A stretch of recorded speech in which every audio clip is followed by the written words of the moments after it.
International Fight Week is here. UFC 317 is going down this Saturday in Las Vegas, and the main event is going to be Ilia Topuria versus Charles Oliveira for the lightweight belt. Man, this is a good card. There's some great fights on this card. I mean, honestly, when I look at these matchups, I'm like, there's going to be a lot of finishes. There's going to be a lot of fun fights.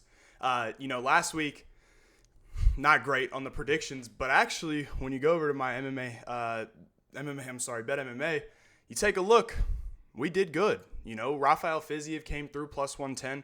Told you guys, man, when you see odds like that on that kind of fighter, hard to pass up, and he came out there, dominated the fight. And then I also had Seok Hyun Ko versus Oban Elliott. I had his handicap plus 3.5, came through plus 200, a big number there.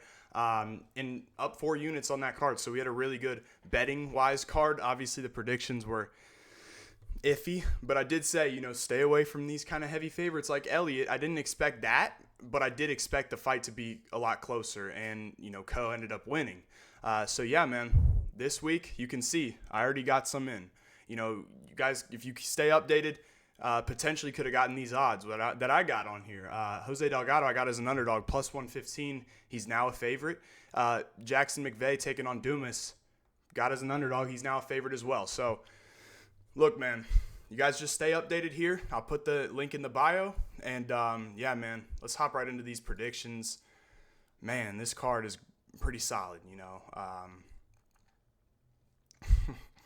The first fight up is just not a good one, man, It's a good one. It's a good showcasing fight for Jacobe Smith, but, man, this is just brutal. Niko Price is coming here plus 900. If somehow Niko Price can survive the early onslaught, which is probably going to be, 1.5 rounds, if he can get past that point, there's a chance. I'll say that. But at this point in Niko Price's career, I don't think so. Niko Price has had so many surgeries. This guy, I mean, man, if you look up all the surgeries that he's had, it's like a long list. He is so beat up. He is slow. He's old. He's just not even close to anything he was, which wasn't even that good, right, in the first place. Niko Price, his submission game is pretty good, and maybe that's the only chance he's got here. But on the feet, man, Niko Price is slow. This is when I was watching these guys, I briefly watched. I mean, you don't need to watch much to come to a conclusion on who's going to win this one. But, I was thinking probably the most explosive fighter at 170 versus the least explosive fighter. That's how I felt about it. And that's how I feel about it, man. Niko Price, not explosive. No power on his shots, nothing. And it's crazy to me how he still beat Morono in that fight. I think it was his second to last fight. But man, Niko Price is he's gonna get knocked out cold. Jacobe Smith is dynamic. He's explosive as hell. Wrestled at Okie State. Hell of an athlete. Really an incredible athlete. You can just see it in the guy. His technique is on point. He's fast. He's explosive. It's gonna be a tough one for Niko Price. I don't think he wins this fight. He's gonna have to eat a hell of a lot of shots, defend a takedown. I don't really think Jacobe Smith will take him down. I think he'll just knock him out in about maybe a minute and a half, maybe. But yeah, man, this should be Jacobe Smith round 1 KO. This is a complete mismatch, man. I kind of wish Jacobe Smith had gotten a tougher opponent. But that's not the case, man. I hope Jacobe Smith gets a win here and turns around pretty quickly, because I thought he would turn around pretty quickly after beating Preston Parsons in 2 minutes, especially because Jacobe Smith doesn't cut a lot of weight, if you guys didn't know. He said multiple times he could be at 155, and I do believe that he's a little bit small for welterweight, which could concern me in the future, but as of this matchup, not too concerned. I think he's going to finish Niko Price in the first round with a brutal knockout. Should be a good way to start the night. My pick will be Jacobe Smith, first round KO. The next fight up is Jhonta Diniz versus Alvin Hines. Alvin Hines is plus 250 now.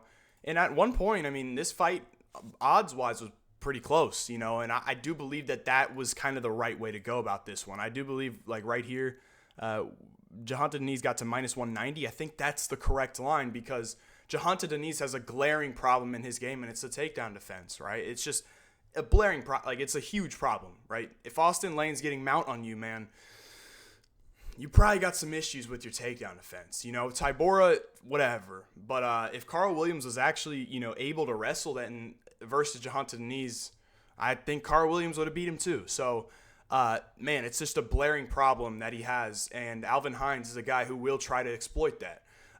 My problem with Alvin Hines, is he's blocky. He's not very athletic. And I will say for the guy's size, he's actually pretty athletic. But he's not as athletic as Diniz. Diniz is damn powerful. His timing is excellent. He has a dirty left hook. This guy, his left hook is like better than Pereira's. I'm dead serious. He actually has great timing, great precision, former kickboxer. And you can tell, he's very good on the feet and he's damn dangerous, man. This guy really will put your lights out. You know what I mean? And especially if you're lacking in the defense even a little bit, he'll put your lights out. Nasty leg kicks, good boxing. He's quick too. Obviously, the problem is the grappling. Now, Hines, he likes to mix it up. He will shoot takedowns. I don't think that his takedowns are excellent, but I do like the variety on them, right? He'll go to a single leg, he'll go to a double leg, and he will try to get this fight down. Now, he needs to try to get it down right away because if he spends too much time, he's going to get knocked out. He's that I don't want to say he's that bad on the feet, but he's not, defensively sound whatsoever. His defense is horrible. Jhonta Diniz will put him out in the first round if he doesn't, employ the wrestling immediately. Now, if it gets to the ground, that's where it gets interesting. I do think, when looking at Hines, he's a big guy. He's gigantic. I don't know how tall he is, but he is filled out. He's strong as hell. He's big as hell. Man, I really could see him having his way. And I don't know how good his, control is on the mat. I've seen him control some regional heavyweights, but man, regional heavyweights are really, really, really, really bad. You know what I mean? Really bad. And, Hines, he's so big that he might be able to just control Diniz for a while. Diniz doesn't do a good job of getting up. So if Hines can get it down, which I think he might be able to, maybe he can win this fight. The more realistic part of this, or outcome of this fight is going to be Jhonta Diniz to knock him out in the first round. And that's unfortunately how I do see it. But man, if this line keeps extending past, if it gets up to the 400 range, which I don't think it will, you will see me bet on Alvin Hines for sure, because I'm just that type of guy. If the line's wide, and we've been getting wide lines recently a lot. So, yeah, man, if it gets too wide, best believe there'll be a bet on Alvin Hines. So, Jhonta Diniz, first round KO is going to be my pick, and we'll move on to the next fight. Just talked about Jackson McVey, how I got him at an underdog price, and now he's going to be minus 135. Jackson McVey, literally, I think he just fought. I just watched him fight a week ago, I think, maybe 2 weeks ago.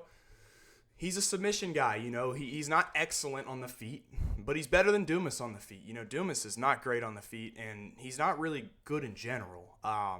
McVey has some decent kicks. His submission game's really good. This guy, he's got an aggressive submission game, and it's good. We've seen Sedriques Dumas finished by Josh Fremd with a submission who's not great. We've seen Sedriques Dumas controlled by Josh Fremd, who's not great. And the wins that Dumas has in the UFC are awful. Abu Azaitar, Cody Brundage, and there's one more. Dennis Talulin, right? Did he finish? He didn't even finish any of those guys. So 0 finishes in the UFC, and apart from that, he's been finished in every loss. So Dumas is not a guy I think is good. I think that, this line still for Jackson McVey is still good. I still think he's going to submit Sedriques Dumas here. The only thing, McVey, 6 first-round finishes, 6-0. So, while there is that, little bit of a green, I guess, we don't really know, I think he's way better than Dumas. I really do. So McVey will be my pick here, man, and still at minus 135, I think he's a good favorite, right? I just don't think Dumas is good. The guys he's beaten suck. So I think McVey gets the submission here in the first round, or grapples his way to a decision, or outstrikes him. I really do think he's that much better than Sedriques Dumas is.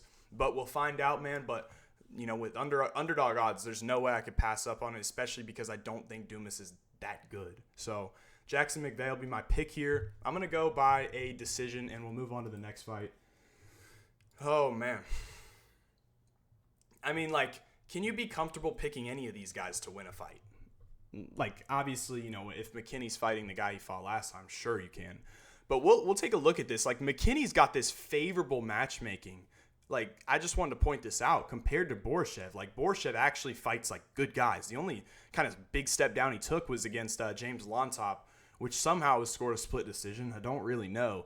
We locked Borshchev in that weekend. I was all over him, and he looked pretty good in that one. But, like, Borshchev gets hard matchups, man. This guy actually fights good people over and over again. McKinney, on the other hand, he's fighting kind of shit stains, right, over and over again, and then he'll get a good matchup and get knocked out or get finished. McKinney, man, I know he's a favorite here. I'm not going to lie. Whoever was the underdog in this fight is the person I'd pick to win. Now, I know McKinney's got the grappling upside, but if he can't finish Slava on the ground with a submission, which Slava, I mean, he's fought some good grapplers, man. Like, Mike Davis is a beast on the mat. You know what I mean?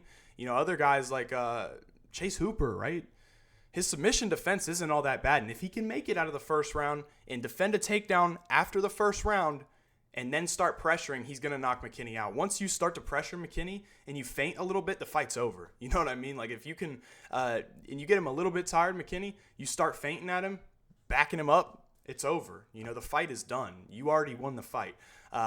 He will react at everything. He'll bite. He'll, just be so uncomfortable if you press him on the back foot. You saw it clearly in the Ismail Bonfim fight where the guy looked like he didn't even know how to fight. Like, really, when Bonfim started pouring the pressure on him, he didn't even know, like he didn't even look like he knew where he was, really.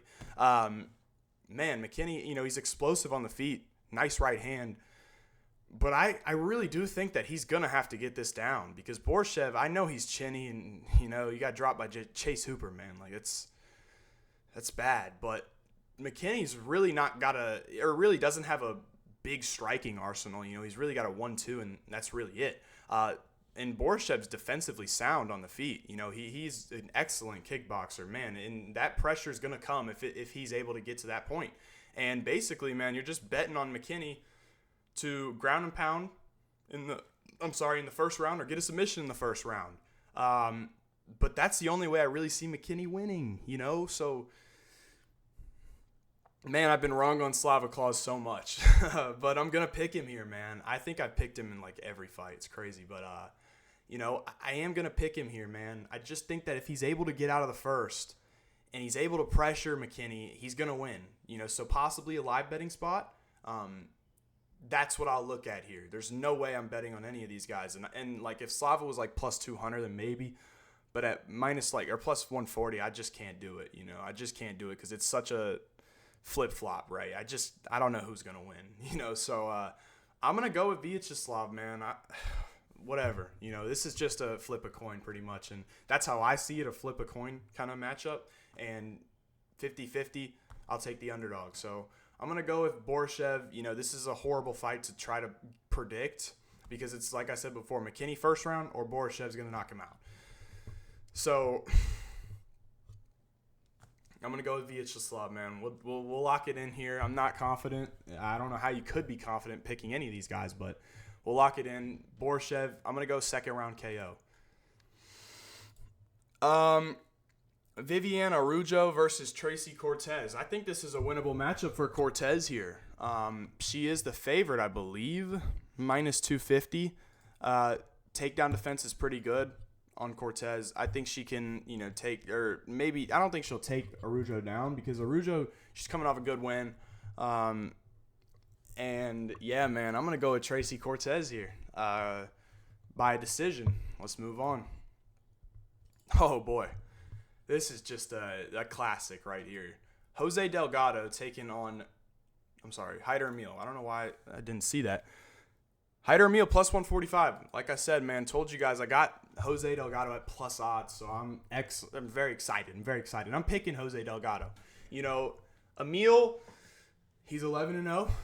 Had a solid run in the UFC so far, but this is not William Gomes. William Gomes is going to back up the whole entire fight. You know what I mean? Like, he doesn't want to be on the front foot or even try to, like, fight for real. And Delgado might not have the same kind of footwork or countering ability that, I guess William Gomes has.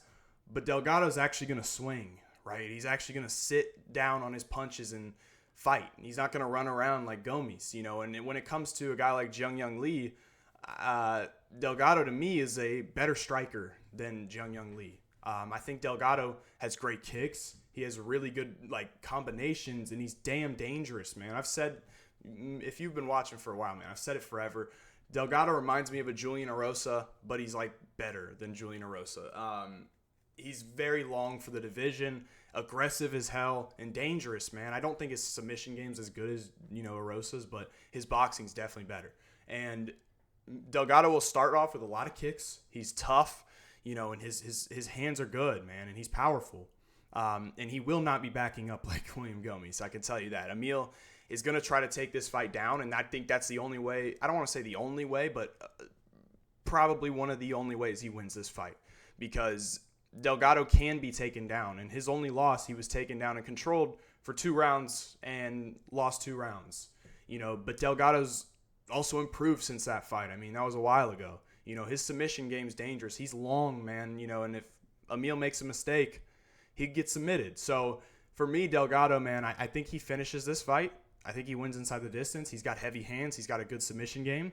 And from what I've seen, man, the volume and the cardio is pretty damn solid as well. His Contender Series fight finished Ernie Juarez with just a brutal knockout, man. This guy, he's vicious. He's violent, and he's trying to finish the fight, just like Hyder Amil is. Amil, he's not the best striker, and his wrestling and grappling is not that great, but it's the heart and the determination that has made him win, 3 UFC fights in a row. So got to give him a lot of credit. But he is reversible on the mat. He's not the best on the mat at all. Fernie Garcia was able to reverse him, take his back, put him in bad positions, and he didn't really, control Gomes on the ground that well. So for me, Delgado coming in here, the younger guy by I think Delgado's 27. Amil might be 35. I like Delgado here. I think he finishes this fight by submission. Amil's got a huge head, man. I think Amil shoots a bad takedown, and Delgado wraps him up in a Darce choke or a guillotine. So I'll go with Jose Delgado by a first round submission, and we'll move on to the next one. Jack Hermansson versus RoboCop. Jack Hermansson plus 172. That's a solid underdog, man. I'm going with Jack Hermansson. Man, RoboCop, although this guy, he's got all these accolades in jiu-jitsu, I understand, and he's a great grappler, whatever. His takedown defense is looking excellent, and Hermansson's takedown accuracy not the best. We have not seen Rodrigues tested with the takedowns.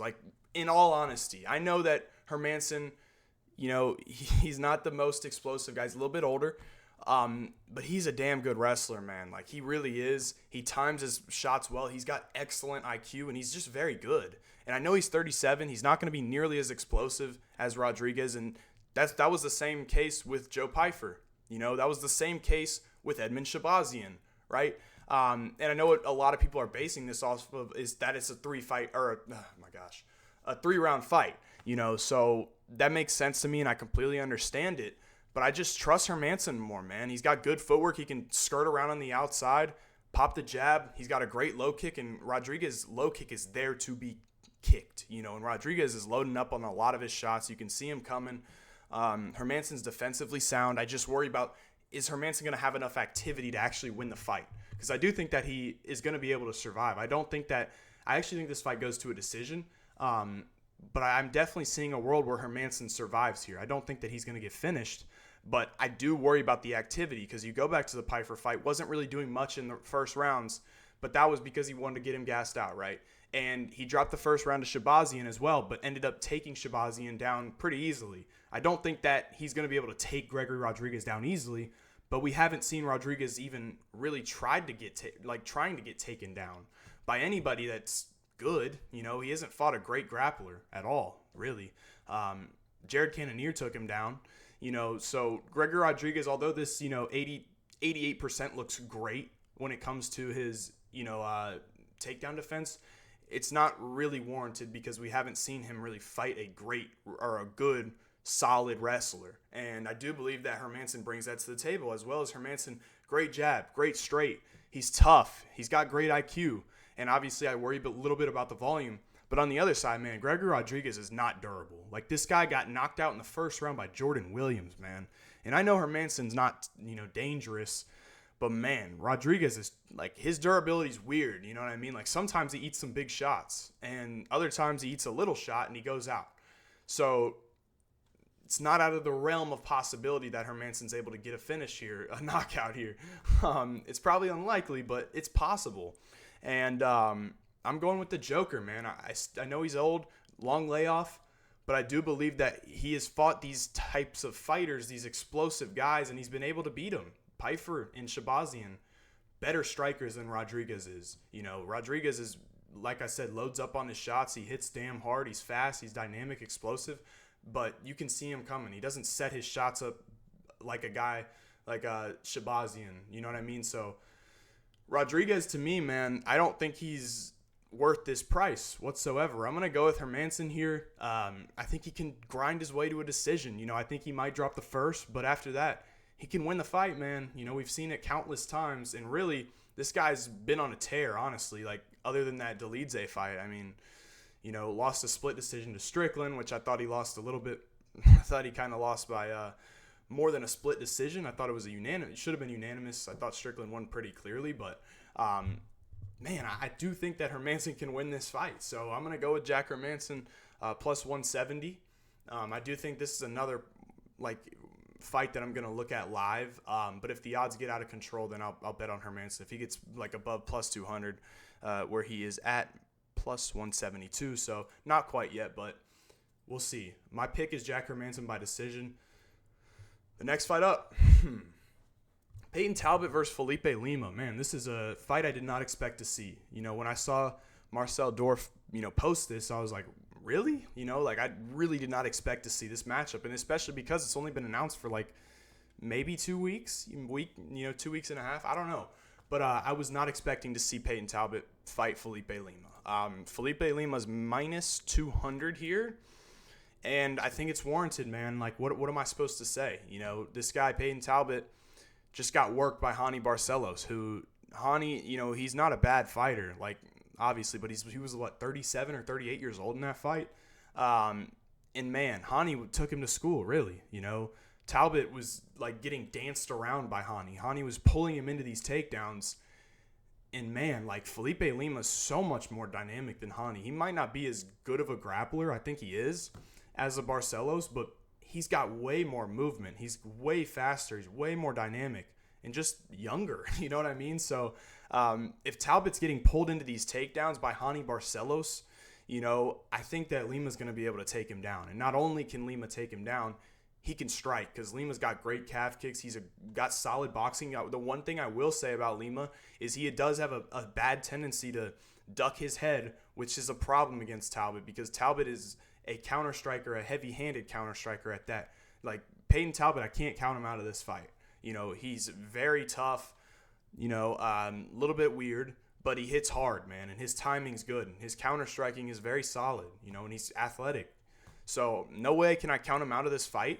But when you do look at the matchup and you look how good Felipe Lima's been in the UFC, I mean, it's hard to not pick him here, So my pick is going to be Felipe Lima.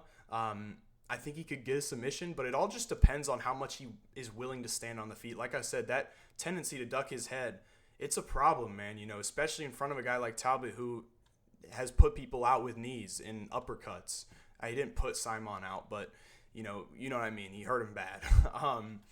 But yeah, man. Other than that, I do expect Lima to come out here and out-volume Payton Talbot, but also mix in the wrestling, right? And use his footwork to set up these takedowns, like Barcelos was doing and not having a problem with. I like Lima here, man. I do. I'm not sure that I will bet on Lima.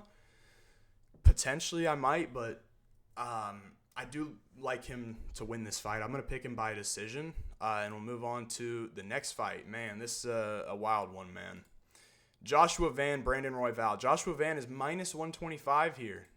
He's just become the favorite. I mean, this line's been all over the place. Opened at minus 260, which is insanity. That's actually crazy. But gotten down minus 125 now. And Man, I think this is a tight fight. I think it's an excellent matchup. I mean, when you watch these guys, and if you watch these guys, they're very similar in some sense, right? Both of them like to come forward, and both of them have excellent cardio, and they can go all day. And I think that's something that makes this matchup really, really fun to watch.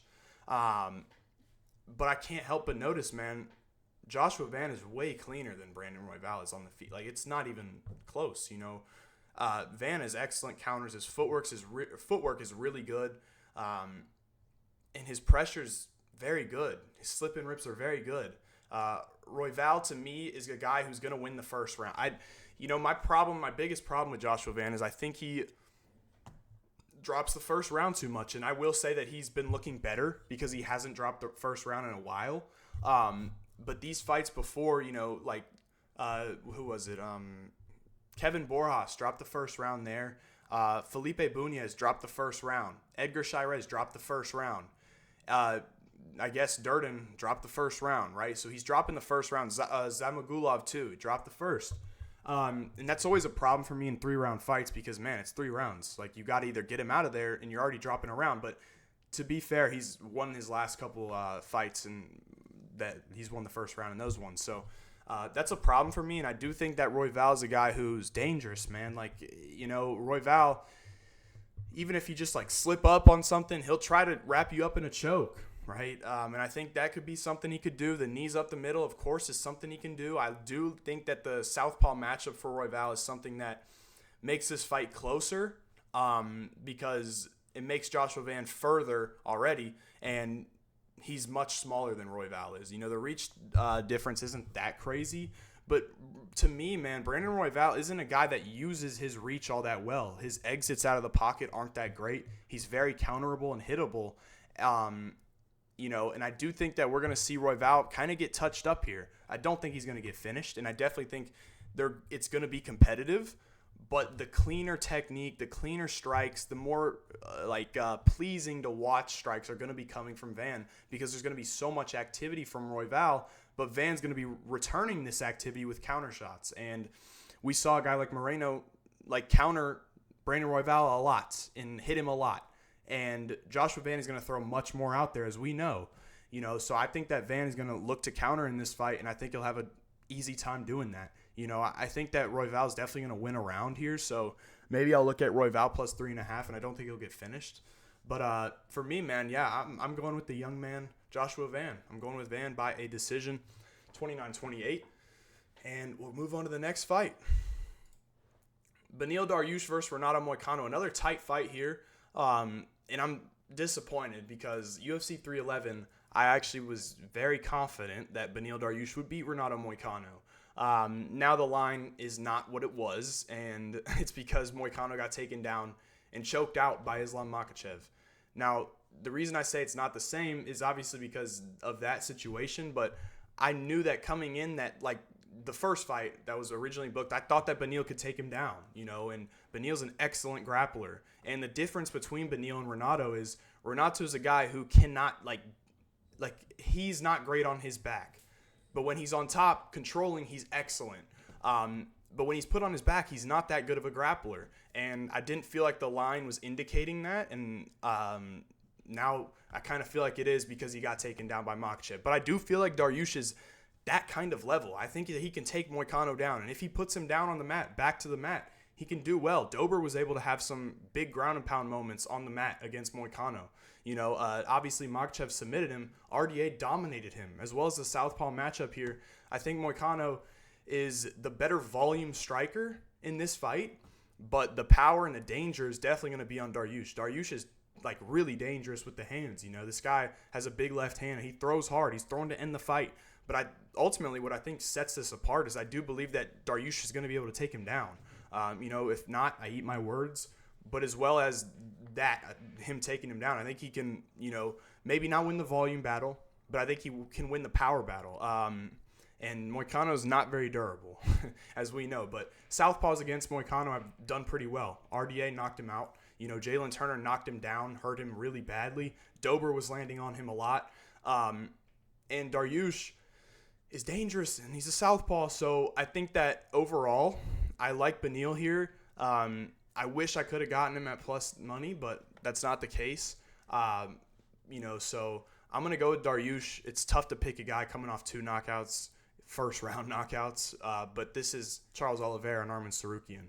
I think this is a competitive fight. I kind of almost want to just take it fight to end by KO just because both these guys don't really have chins. But, man, I'm going to go with Beneil here. I think that he wins a decision here, and I think it's the wrestling that can actually take him get him the victory here. So I'm going to go with Dariush here. I'm going to go by a 29-28 decision, and we'll move on to the co-main event. Alessandre Pantoja, Kai Kara-France. This is one of my favorite picks on the card, easily, and that's Pantoja, man. Like, this line, minus 250, seems like a gift to me. I recently posted on Twitter this tweet talking about an easy night at the office this weekend, and if you want to take a look at this, these are people taking or having Kai Kara-France's back. A lot of people, okay? And it's got to be a concern because when you watch the film for Kai Kara-France, when he's defending takedowns on the fence, he always gives his back. And granted to Kai Kara, because he wasn't submitted in any of those fights, he's always giving up his back. You cannot give your back to Pantoja, man. You cannot do it. You saw it, right? Last fight, Kaya Secure gave his back, fight's over. Alex Perez got submitted in the first fucking minute of the fight with Pantoja when he got his back taken. So you just can't do it. And I'm constantly seeing Kaya Secure give his back to these guys that aren't the level of Pantoja.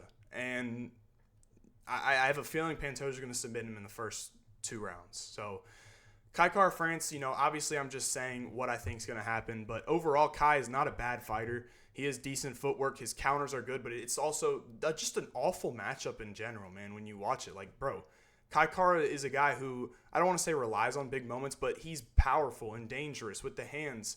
And he's not really a volume guy, a counter guy like a Nurseg who can pop at you, consistently pop at you, get out of the way.